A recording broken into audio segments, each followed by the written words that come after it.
Morning, everyone. Please type your roll number in full at the chat box. Roll number in full means you have to type a complete roll number, like starting with 2101 BSc and whatever may be your roll number, 001003. Yeah, like that. So your attendance will be maintained to the chat box. And at the beginning of the onset of this sorry at the onset of this lecture, this session, I request everyone to type your roll number only after I join the session. Okay, so please wait for my announcement. If you type anything before I join this session, I start a lecture, then that may not be recorded with me. So I need to maintain your attendance in the chat box. Yeah, be extracted, and this will be considered as your final attendance. And also, I understand that there could be a certain internet connectivity problem here and there throughout Mizoram, and probably a few of you might not even be from Mizoram, maybe attending classes from the neighboring states. So if you have any internet issues, please convey your problem through WhatsApp, uh, if possible, on the same day, uh, like on the same day when we have a class, maybe in the evening when you have a internet connection. Please convey that you were not able to attend the lecture because of internet issues, and also state your roll number in full and your full name, and also state your location, because I don't want to have a uh, I don't want to give attendance for somebody who tries to cheat or say some lame excuses. So I have to verify with your location also. So please state your location. And also, maybe due to certain illness or any family issues, if you are not able to attend the class, uh, please uh, text me uh, and state your problem. Depending on the genuineness of your problem, then we can consider your attendance also. So this morning is going to be our first lecture in this session, and I don't want to cover a lot of topic. Maybe I can take extra class at night also, because this particular topic, that unit 3 of your syllabus, it requires I think more than 10 lectures. Even though here it says we have to complete this unit in 10 lectures, usually it's not possible. As you know, mathematical physics, it involves some explanation, as well as we need to go for some exercises and all. So I don't want to just give explanation of the methods, or and then uh, leave everything to you. So it should not be like that. And regarding the textbook, if you are looking for a textbook in mathematical physics, uh, you can use our HOD's textbook also. They prepared a textbook on mathematical physics. I think most of the topics are covered. And I also prepared my own lecture notes for over uh, I think recently, last year, they published a book, but I have my own lecture materials from, I think, for the past 10-15 years. So those lecture materials are also with me, and if needed, I will provide you those lecture materials also. But at the same time, we are going to rely mostly on the classroom lecture here, not yeah, online classroom lecture. So in this unit, we are going to talk about vectors, and some basic properties, some basic fundamentals on vector analysis. And then we will move on to vector theorems, Gauss theorem, Green's theorem, and Stokes theorem. And we are not going to deal with the derivation or the proofs of all these theorems. We are going to explain the statement and its significance, and we will use we will study the applications of these theorems in solving certain physical problems. And curvilinear coordinates we will discuss, and then we will also discuss tensor analysis. So it's a huge topic. We're not going to cover in 10 lectures. I'm going to have to take extra class in the evening or at night, whenever uh, like convenient with me and you. So just to give you a basic idea of what we are going to discuss in this vector analysis, let me just review whatever we have learned in our class 10 and maybe class 11 and 12, mathematics and sciences. So please mute yourself. Some of you are unmuting, I think. Yeah, this is quite disturbing if you are unmuting. So we all know what are vectors and scalars. There are certain physical quantities which have a certain specific directions. Those quantities are called vectors, right? Like, for example, force. Force is also a certain physical quantities. But when you have a force, there is always a direction. There has to be a direction in which the force is applied, isn't it? So uh, a physical quantity like force, it always has a direction. But when you talk about energy, energy does not have any direction. Or when you talk about temperature, temperature does not have any specific direction. Temperature is just a distribution of the like thermal energy in a particular region of space. So this kind of physical quantities, they don't have any direction. So those quantities are called scalars, and those quantities which are having a specific direction as well as magnitudes are called vectors. And we all are probably already familiar with what are scalar and dot products, scalar or dot products, so and vector or cross product. So this dot product or cross product, it is applicable. It is applicable only between. It is applicable only between two vectors. Okay. So still, I find that some students are still confused with dot product and cross product. Like most often, like suppose when you are not writing any vector sign on top of it. So whenever you have vector quantity, there is a vector sign or an arrow on top of it, right? So please be careful that if you have any physical quantity or which is a vector quantity, always put an arrow sign. Otherwise, that could be misleading, and you might lose mark out of such missing such important notation. Okay, so when you are not putting any arrow on top of any alphabet or any kind of character, then that represents a scalar in this vector analysis, right? So like some students will write, suppose B is a vector, so an arrow means B, so B. And if you put a dot here, if you put a dot here, this is completely wrong. Okay, why is that? Because as I have just said, dot product or cross product, dot product and cross product in vector analysis or in vector approach, it is applicable only between two vectors. If you are multiplying a vector and a scalar, no need to put any dot or any cross product in between this thing, because that is not applicable. Scalar multiplication, it simply will results in scalar multiplication. Like for example, if you have a vector b here, uh, which is, let's say, b1 I is the component. I think we are already familiar with that. Anyway, we can discuss also b2 j cap, b3 k cap. Now if you multiply with certain scalar like alpha d, so in a scalar multiplication, this scalar quantity will multiply each and every component of the vector. Each and every component of the vector, this scalar quantity will multiply each and every component of the vector like this. All right. So this is a scalar multiplication.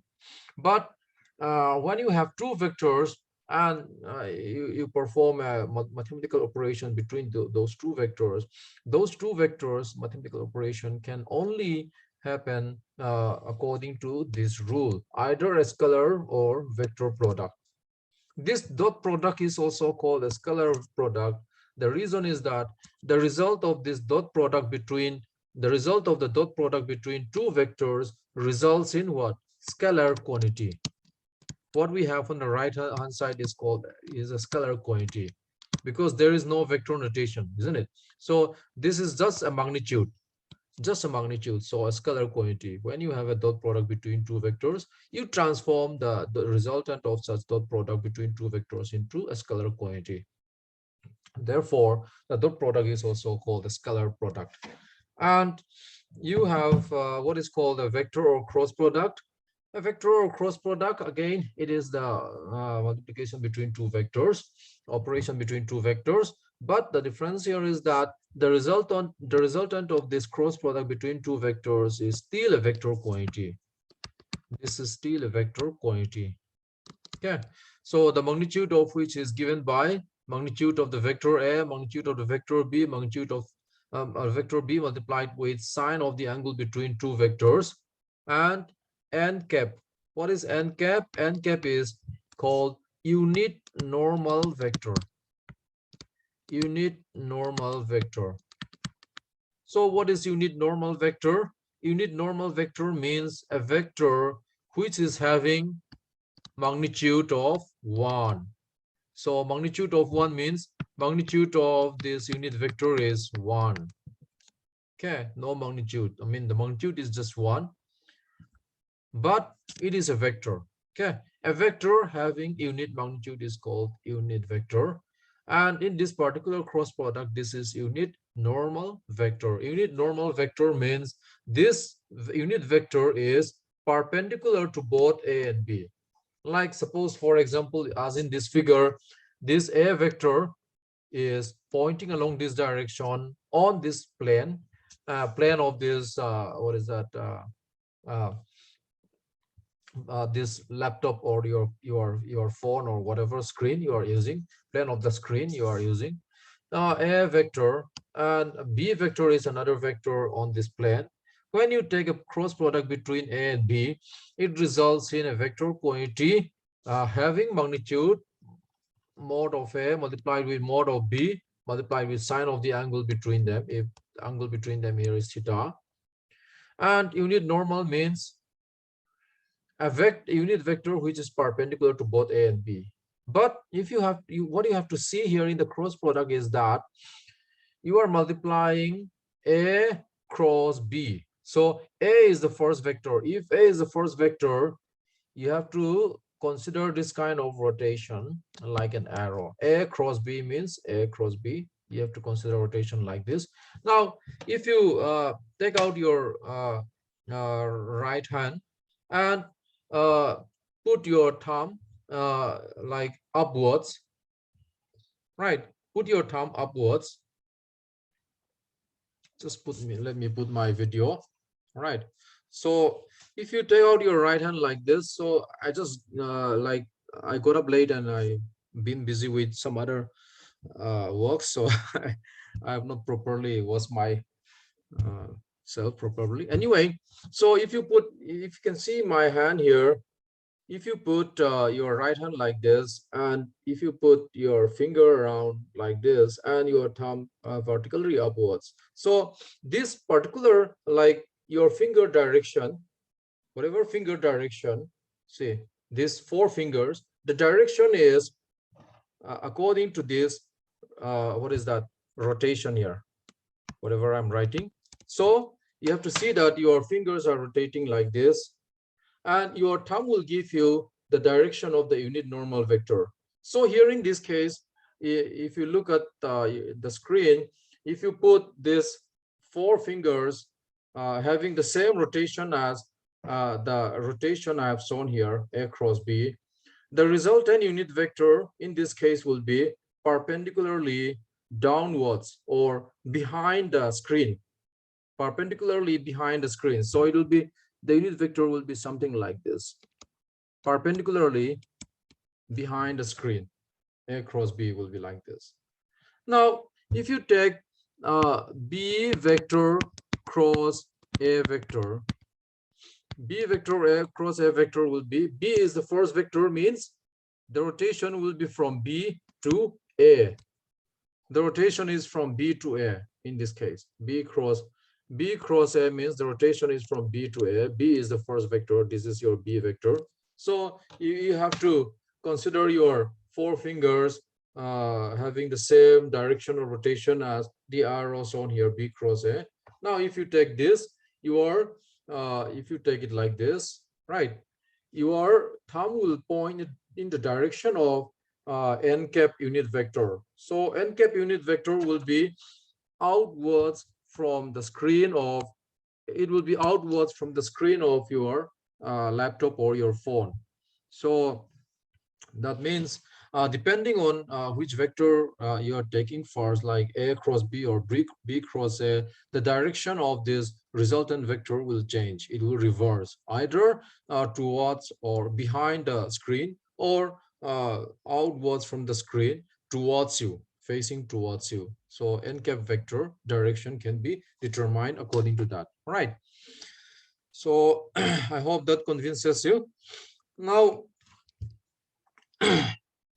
what else do I need to discuss here? So that is about dot product and cross product. Probably you are already familiar.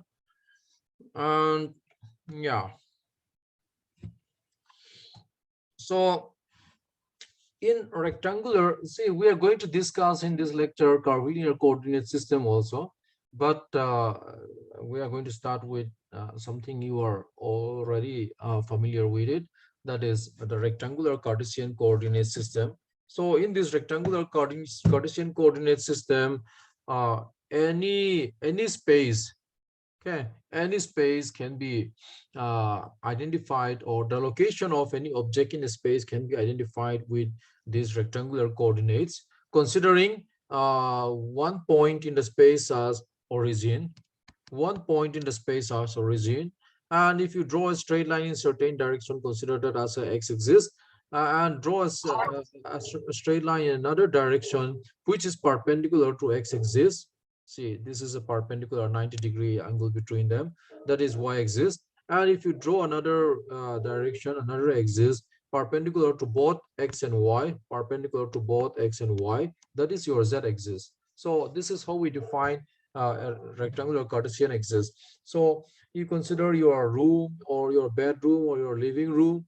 You can consider any point in that space as your origin, and just imagine an axis, x-axis, y-axis, z-axis, mutually perpendicular, right? So if you have such coordinate system, considering that as the origin, or in reference to that particular origin point, you can define the location of any object in your space, be it your bedroom or your living room, wherever you are. So the location of any object in a space can be defined using this rectangular Cartesian coordinate system. And when we define a rectangular Cartesian coordinate system, along with that, we define what is called unit vectors. Coordinate exists in unit vector along the coordinate axis. So I cap here is called unit vector along the x-axis. So I cap simply gives you the direction of the x-axis, and but the magnitude of unit vector I cap is 1. And similarly, j cap and k cap simply gives the direction pointing along the y and the z axis respectively, but their magnitudes are only 1. Okay, unit vectors along the coordinate axis. Okay, now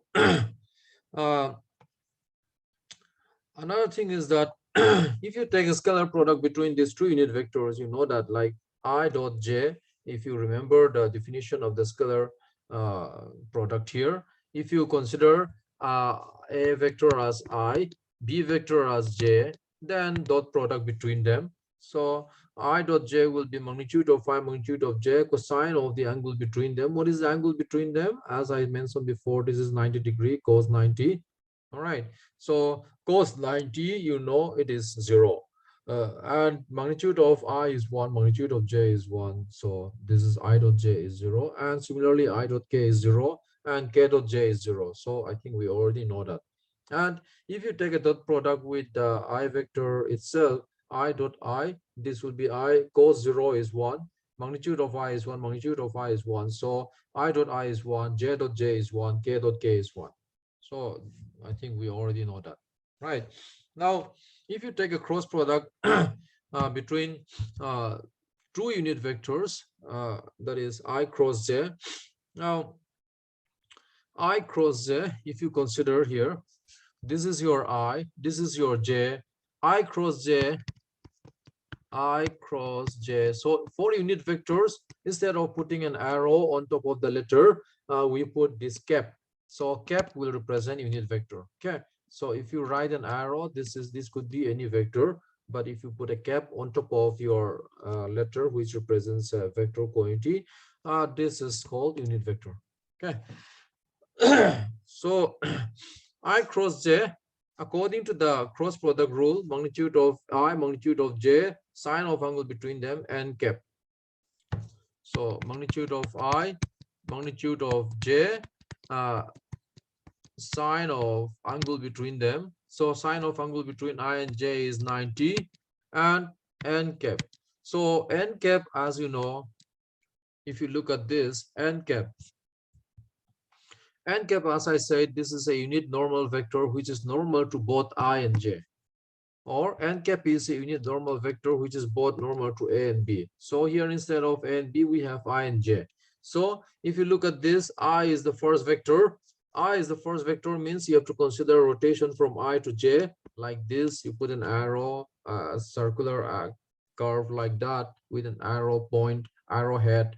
Now, sine of the angle between them, sine 90 is 1, magnitude of I is 1, magnitude of J is 1, as they are unit vectors.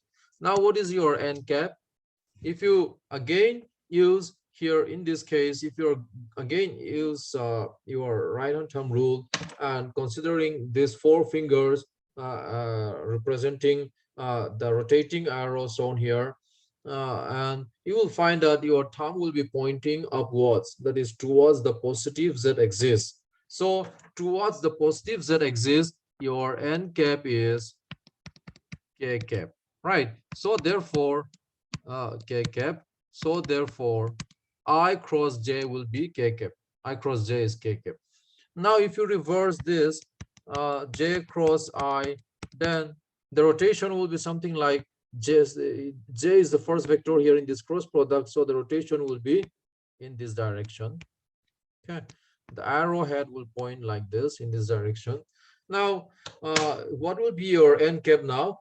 In this case, instead of these fingers rotating like this, the fingers are rotating like this. See, these four fingers, they are going to represent the rotation here as shown here from J is the first vector, J cap is the first vector from J cap to I cap. So the resultant vector will be downwards. So what is downwards? Downwards is towards the negative Z axis. So towards the negative Z axis means it will be your n cap will be minus of k cap. All right, your n cap will be minus of k cap. So I hope you got the message here then. So therefore, here you see that I cross J is K and J cross, what is that? I didn't write it here. J cross I have not written here. Okay, anyway, J cross I will be minus of K cap and K cross I will be I cap, but I cross K will be minus of J cap. So just see the sign here where I'm putting minus and plus. J cross K is I, K cross J is minus of I. K cross J is minus of I. Sorry, I cross K is J, I cross K is minus of J, K cross J is plus of, wait, K cross I is plus of J. Sorry. Okay, I hope you got the message here. So you can see whether it's going to be a plus sign or minus sign, these unit vectors. You can see it from your right hand thumb rule. And also when you take a cross product with the vector itself, I cross I, sine of the angle between I and I is sine 0. So sine 0 is 0, J sine 0 is 0, like that. J cross J is 0, K cross K is 0. So Please remember all these vector identities. We are going to use these vector identities in our like subsequent lectures. So I think I will stop here because you are supposed to have another class, and also I need to do some work. I don't want to deliver a very long lecture on the first day, so I will stop here. So, and by the way, my name is Dr. Lakshya Zuala. I've been a teacher in this institution from 2006 January. Before that, I was a teacher in Delhi University, Hindu College. I taught in Delhi University for 1 year from 2004 to 2005. And I joined this institution in 2006 January. And yeah, I joined this institution on the same day as our HOD, Dr. Sivraj Gurung. We joined together. We had interview together, and we've been serving in this institution for probably 15 years now. So yeah, regarding my education, I did my BSc from Hindu College, MSc from IIT Delhi, and PhD from IIT Guwahati. So that is my about myself. Okay, I stay and live here in College Vang locality. So when we have a normal class, probably in the next few months, we can have a better interaction in the classroom as well. So I will stop my lecture. Uh, you can exit the meeting if you have typed your roll number there in the chat box. Okay. Okay. Okay, I will end the session. Bye, everyone. Thank you, sir. You, sir.